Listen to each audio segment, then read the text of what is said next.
ग्रंथ अर्थवेद के शीर्ष भाग में वर्णित है और यह सभी पापों का नाश करने वाला है। चित्रा नक्षत्र से युक्त पूर्णमासी को उत्तम काल माना जाता है और किसी उत्तम स्थान में त्रयोदशी को स्नान करके नित्य कर्म संपन्न कर ले और फिर अपने आचार्य को आज्ञा लेकर उसका पूजन और प्रणाम आदि करके कुशा के आसन पर बैठ जाए और ऐसा संकल्प करे कि मैं शिव शास्त्र से की स्थापना करके जो विधि बताई गई है वह पाशु व्रत करूंगा। इसके बाद साधक मुंडन करा के सिर पर सिका धारण करे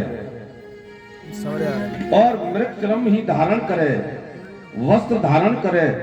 और कटी में मेखला धारण करे, हाथ में दंड ले और मंत्रों द्वारा अपने शरीर में भस्म लगावे और मस्तक से लेकर पैरों तक सभी अंगों में अच्छी तरह मल ले और इस प्रकार मस्तक पर त्रिपुंड की रचना करे।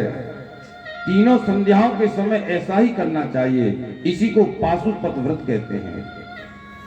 और जो भोग और मोक्ष को देने वाला है, इस प्रकार अनुष्ठान द्वारा पशुत्व का परित्याग करके महादेव का पूजन करना चाहिए और अष्टदल कमल बनाकर उस कमल की कर्णिका के मध्य में छोटे से स्फटिक मणिमय शिवलिंग की स्थापना करके उनका पंचोपचार पूजन करना चाहिए और फिर सुगंधित द्रव्य कपूर, चंदन और कुंकुम आदि से शिवलिंग का अनुलेपन करके बिल्व पत्र और लाल कमल, श्वेत कमल, नील कमल, सुगंधित पुष्प पत्र तथा दूर्वा अक्षत यथा प्राप्त सामग्री भगवान को अर्पण करनी चाहिए और वैभव संपन्न होने पर इस प्रकार शिव को समस्त वस्तुओं का निवेदन करके अपने कल्याण की भावना करनी चाहिए। और कहते हैं कि सोने का बना हुआ एक ही कमल का पुष्प 1,000 कमलों से ज्यादा श्रेष्ठ बताया गया है और नील कमल के विषय में यही बात है। ये सभी बिलपत्रों के समान महत्व रखते हैं और अन्य पुष्पों के लिए कोई नियम नहीं है, जितने मिल जाएं उतने ही भगवान को अर्पण करने चाहिए। और इन्हीं के साथ गणेश जी की और कार्तिकेय की और तथा अष्टमूर्तियों के पूजन का विधान है और सभी प्रकार पूजन हवन के पश्चात शिव की स्तुति करे और पंचाक्षर मंत्र का जप करे और भगवान की परिक्रमा कर अपने आप को समर्पित करे और गुरु और ब्राह्मणों की पूजा कर उन्हें दक्षिणा दे। उसके बाद 8 फूल देकर लिंग का विसर्जन करे और फिर अग्नि देव का भी विसर्जन करके पूजन समाप्त करे। और मनुष्य को चाहिए कि प्रतिदिन भगवान शिव का पूजन अर्चन करे और उपासक उपवास में असमर्थ होने पर फल फूल खाकर और दूध पीकर के रहें और एक समय भोजन करें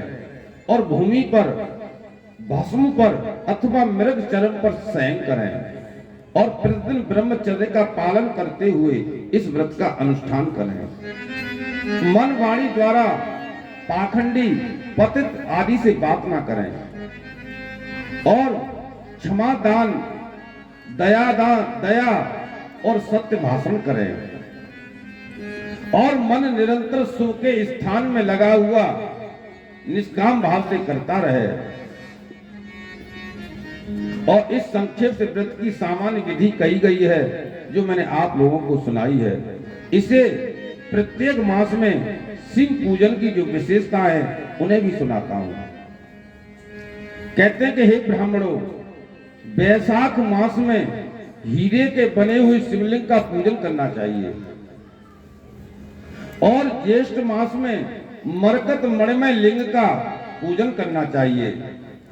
और आषाढ़ में मोती के शिवलिंग का और श्रावण में नीलम के बने हुए लिंग का पूजन करना चाहिए और भाद्रपद मास में पद्म राग मणि के और आश्विन मास में गोमेद मणि के बने हुए शिवलिंग का और कार्तिक में मूंगे का और मार्गशीर्ष अगहन में वैदुर्य मणि का और पौष मास में पुखराज का और मणि के माघ मास में सूर्यकांत मणि के लिंग का पूजन करना चाहिए और फाल्गुन में चंद्रकांता मणि के और चैत्र मास में सुवर्णमय शिवलिंग का पूजन करे। यदि वह भी संभव न हो तो सुवर्णमय शिवलिंग के अभाव में चांदी का शिवलिंग बनावे। अगर चांदी का भी न हो तो तांबे का, और उसके अभाव में पत्थर का, और पत्थर भी संभव न हो तो मिट्टी का शिवलिंग बना करके उस लिंग का पूजन करना चाहिए। और अगर मिट्टी भी संभव न हो तो कहते हैं कि अपने जो हाथ का जो ये अंगूठा है इसे शिवलिंग मानकर के इस पर जल चढ़ा देना चाहिए और उसके पश्चात पंचाक्षर मंत्र का जप करना चाहिए। और जो निरंतर 12 दिनों तक विधि पूर्वक इस व्रत का अनुष्ठान करता है, जो निष्काम भावना से अपना परम कर्तव्य मानकर अपने आप को शिव को समर्पित करके इस उत्तम व्रत का सदा अनुष्ठान करता है, उसके समान कहीं कोई नहीं है। इस व्रत को करने से महापातक जनित दोषों से, समस्त पापों से तत्काल छुटकारा पा लेता है, इसमें जरा भी संशय नहीं है। और कहते हैं, हे ब्राह्मणों, जिनके सारे अंगों में भस्म लगा हुआ हो